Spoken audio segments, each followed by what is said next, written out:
MPP Okay, dia macam ni lah. Tak kisahlah MPP ke jadi ketua apa pun. Yang penting sebenarnya bukan manifesto. Yang penting sebenarnya apa yang kita buat lepas kita jadi ketua. Adakah kita menjaga integriti kita, moraliti kita, adakah kita amanah, adakah kita menerapkan empati kepada orang-orang bawahan kita. Contoh macam MPP biasa student kan.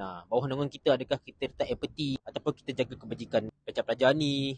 Ada pun manifesto, kalau boleh nak letak, letaklah yang kita boleh laksanakan. Janganlah letak macam kau-kau punya manifesto kata kita boleh ni boleh tu. Lepas tu jadi leader tak boleh laksana. Nanti orang kata kita sembang kuat pula kan.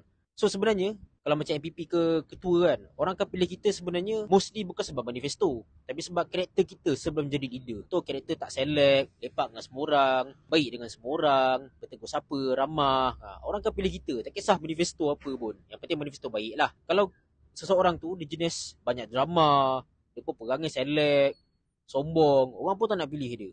So simple je. Orang akan pilih sebab karakter. Manifesto tu dia macam nombor 2 dan 3 je. Jadi kita ada sekarang sebelum jadi pemimpin, proof karakter kita. Jadi dengan improve karakter, orang akan nampak, oh dia ni baik, dia boleh jadi leader yang baik. So improve karakter, kita boleh jadi leader yang baik.